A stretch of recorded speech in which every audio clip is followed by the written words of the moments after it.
eu já vou começar esse vídeo te fazendo algumas perguntas, tá bom? E essas perguntas são importantíssimas para o desdobramento desse vídeo e para você saber melhor do que a gente vai falar. Bom, será que você sabia que a primeira pessoa na história do Brasil a escrever uma tese sobre o racismo foi uma mulher negra? E será que você sabia que a primeira pessoa da América Latina a fazer uma análise de casos foi uma mulher negra? E será que você sabia que a primeira pessoa a receber o título de psicanalista sem ter um diploma de medicina também foi uma mulher negra? E se a resposta for não, eu te convido a continuar nesse vídeo e conhecer a história de pioneirismo, de luta e resistência dessa única mulher responsável por esses 3 feitos históricos. E nesse vídeo você vai conhecer um pouco da história de Virginia Leone Bicudo, essa importante mulher negra, psicanalista, pesquisadora, socióloga, que marcou, os estudos brasileiros de relações étnico-raciais através da sua tese e do seu livro de maior sucesso, que a gente vai conversar um pouquinho também aqui nesse vídeo, que é a sua dissertação, que é Atitudes Raciais de Pretos e Mulatos em São Paulo. Esse livro que foi um marco para esse tipo de estudo. Então vem com a gente, vem conhecer um pouco dessa história.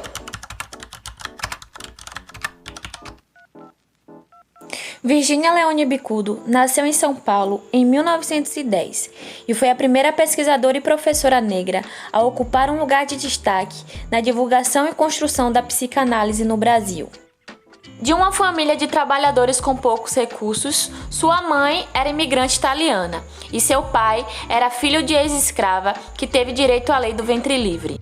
Para Virginia, o pai era uma figura de representatividade, pois sempre sonhou em ser médico, mas como não pôde, insistia bastante na educação dos 6 filhos.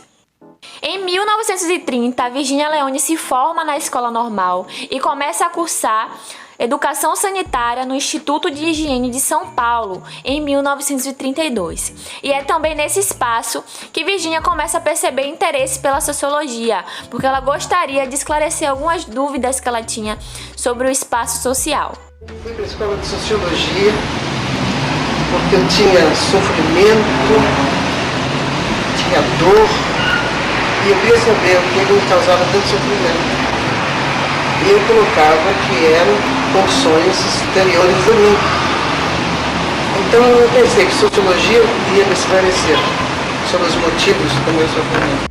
Cursou Ciências Sociais na Escola Livre de Sociologia e Política e no 2º ano do curso, ao conhecer Freud, percebeu que sociologia era muito pouco para explicar os seus questionamentos e se apaixonou pela psicanálise. E estando no curso, eu estava no 2º ano, pela primeira vez na minha vida eu ouvi falar em Freud, sublimação e fatores internos. Então eu disse, então não é sociologia que eu tenho que estudar. Eu tenho que estudar a psicanálise. É importante dizer que Virginia, na escola de sociologia, era a única mulher da sua turma.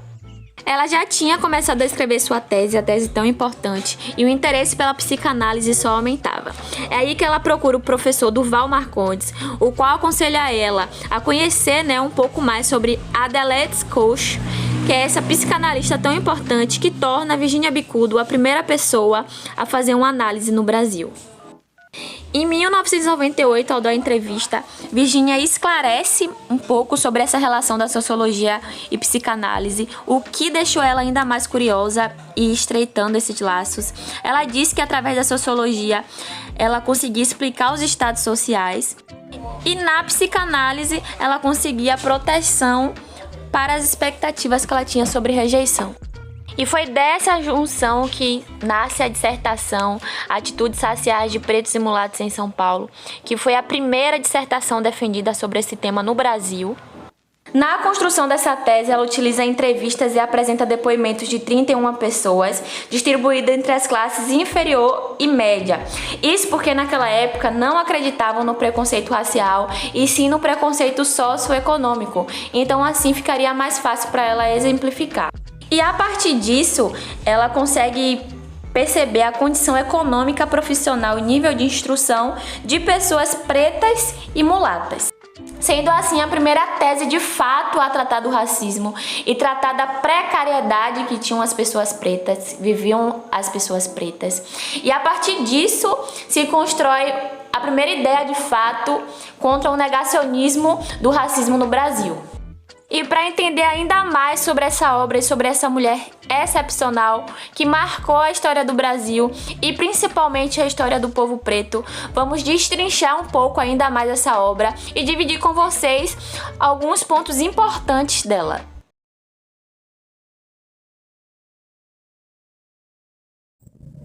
Adentrar o universo da socióloga e psicanalista Virginia Leone Bicudo, uma mulher negra que está bem além de seu tempo e que vai marcar uma diferença, com suas interpretações sociológicas, interpretações estas que vão marcar uma diferença também nessa linha de pensamento do cenário brasileiro. Então, Virginia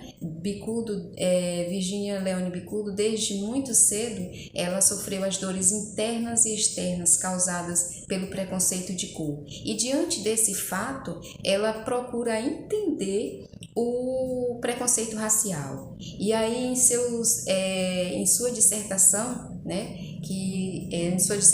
os estudos de atitudes raciais de pretos e mulatos em São Paulo em 1945, esses estudos vão nos proporcionar novos acenos e novos olhares, onde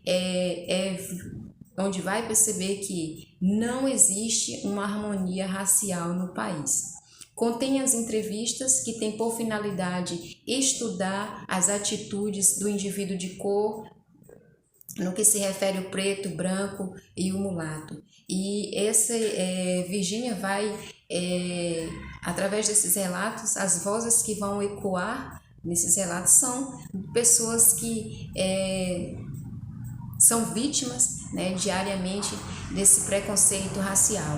Então, Virginia, ela tem essa diferença e por circular em lugares diferentes, por estar trilhando novos caminhos, e a sua percepção vai se alterando, vai modificando, e vai ganhando sim outros significados, novos olhares. E essas entrevistas também são carregadas de muita solidão, distância social, sentimento de inferioridade, desprezo, E fica demonstrado que o preto, da classe social inferior, ele tem uma atitude antagônica,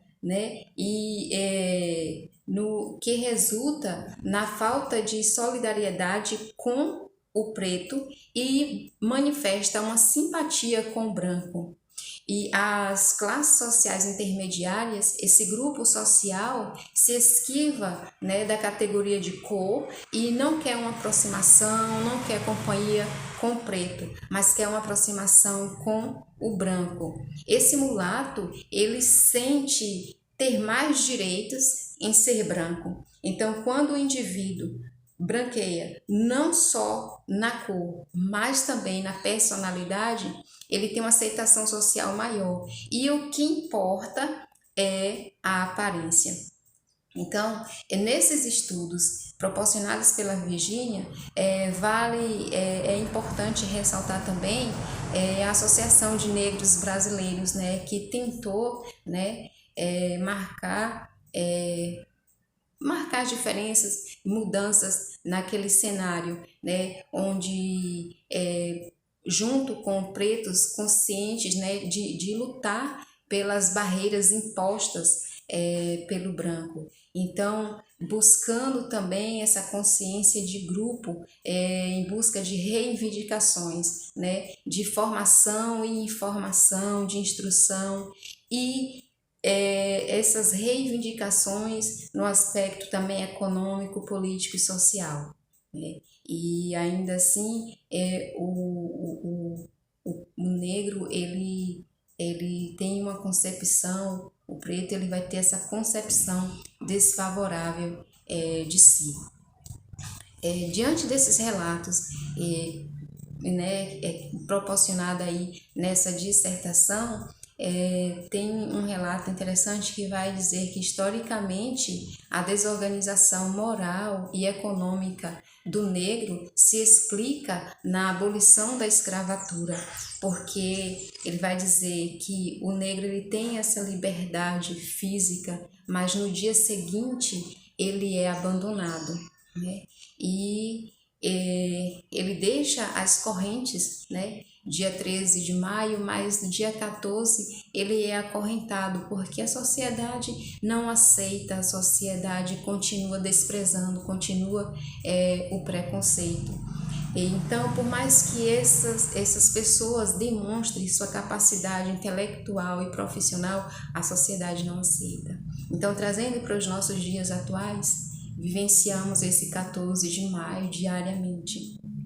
Preconceito, né? A cor denuncia. Então, quando o negro, na verdade, ele é executado, não é? Quando as pessoas apressam os passos porque logo vê o negro, então a cor acaba denunciando. E esse trabalho, esse trabalho da Virgínia, esse legado da Virgínia Bicudo vai nos proporcionar essa capacidade de ter um novo olhar, dizer não existe essa harmonia racial, né? E aí a busca por essa luta, nessa luta, para que a nossa cor possa anunciar dias melhores. Então, Virgínia Bicudo deixa esse legado. Virgínia Bicudo como um farol que certamente nos aponta dias melhores. Então, Virgínia Bicudo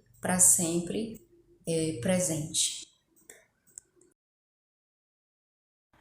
Referenciais teóricos da tese de Virgínia Bicudo.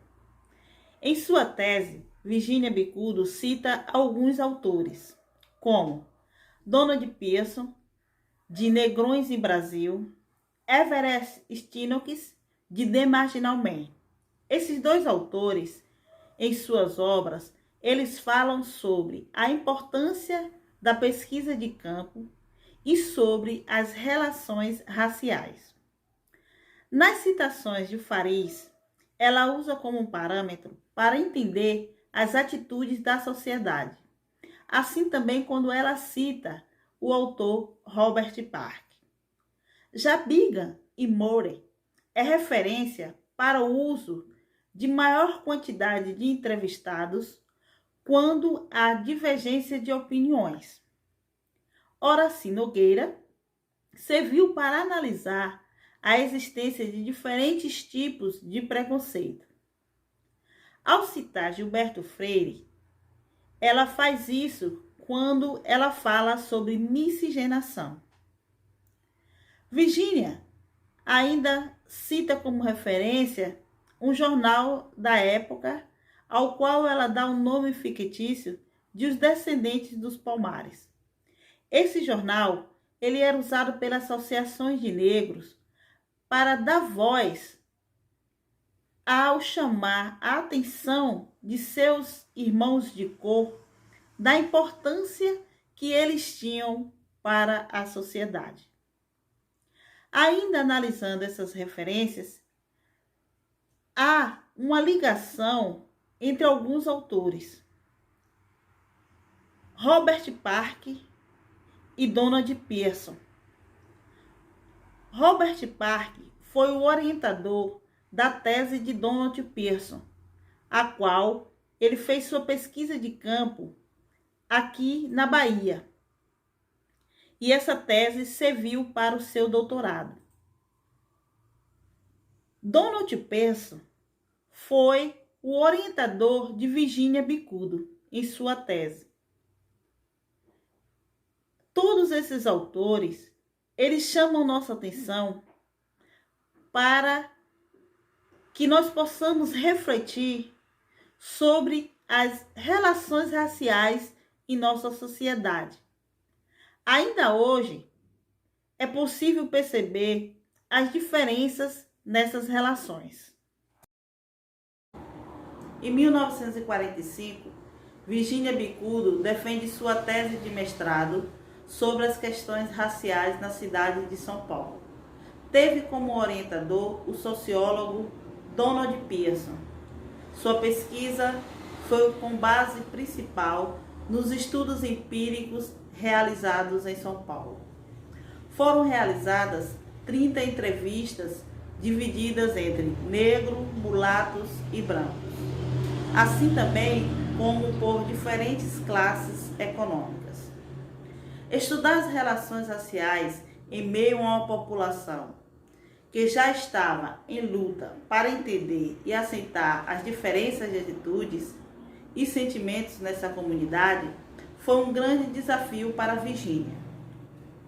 Virgínia, que foi fruto das consequências do preconceito vivido pelo negro, desde o que viveu seu pai, por ser negro e ter sido negado o direito a ele de fazer o curso superior.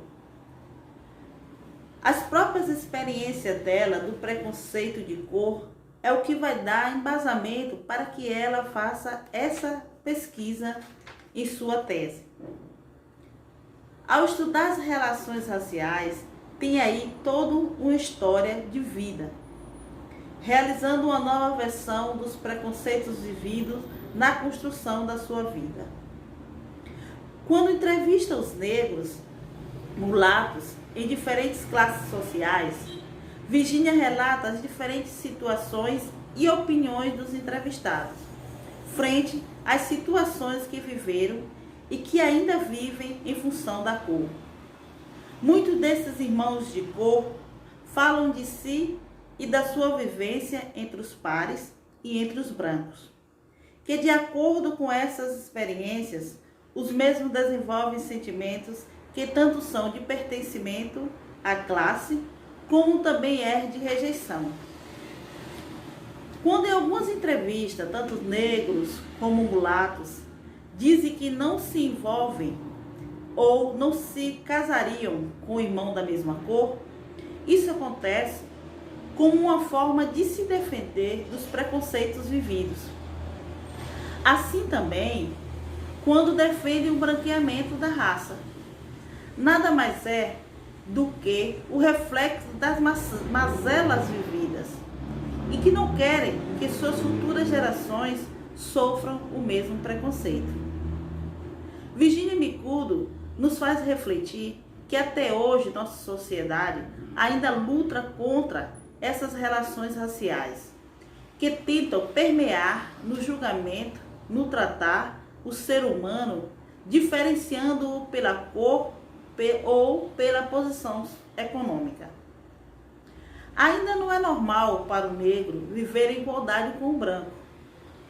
A expressão usada por um dos entrevistados na tese de Virgínia, que diz: quando não caga na entrada, caga na saída, é ainda hoje usada para rotular a nossa cor. Virgínia Bicudo nos levou e leva a refletir qual o nosso papel nessa sociedade. Se nós queremos ser cancelados pela nossa cor, pelas escolhas de estilo de vida, ou seremos, a exemplo dela, capazes de subir o mais alto degrau da sociedade e provar que o negro não é pela cor, não é pela posição social, é pelo que ele é pelo que ele faz, é pela sua própria capacidade. Somos todos bicudas e bicudos. Somos vozes ativas que ainda lutam para cancelar, não um ou outro, mas para cancelar o preconceito que ainda existe na nossa sociedade. A publicação da dissertação de Virgínia Leone Bicudo aborda de forma direta os estudos relativos à raça e à cor, com o objetivo de transmitir a forma que o racismo se perpetua discretamente no meio social. Virgínia apresenta um universo dividido em classes representadas por negros, mulatos e brancos. E é a partir disso que Virgínia Bicudo revela um novo mundo para as questões raciais, um mundo desigual de conflitos, de competição, mobilidade social, busca de status, preconceito de cor e discriminação racial. E pela primeira vez, vemos um esforço para pesquisar o preconceito racial no Brasil. Virgínia é a primeira pessoa a ouvir o outro lado da história, e é por isso que sua tese é tão importante. A obra possui um importante viés reflexivo que ainda é muito atual. E apesar da vasta contribuição para a psicanálise no Brasil, Virgínia ainda é pouco lembrada. Sua tese de mestrado, então falada aqui nesse trabalho, só foi publicada cerca de 65 anos depois, e tanto a Sociedade Brasileira de Psicanálise quanto a Fundação Escola de Sociologia Política só homenagearam o centenário de seu nascimento. A data precisa de sua morte nem sequer foi registrada. Virgínia precisou passar por 2 faculdades para perceber que as inquietações da sua alma eram frutos de um país que negacionava o racismo. O mesmo racismo que esconde a relevância da sua tese e seu mérito nas discussões raciais no Brasil. E para que sua história não seja esquecida, deixamos aqui o nosso agradecimento à professora Flávia Alessandra por nos apresentar a história dessa pessoa tão maravilhosa e tão importante que é tão pouco falada no Brasil. Virgínia Leone Bicudo, mulher negra, psicanalista, professora, socióloga e um marco da história do Brasil e das questões étnico-raciais.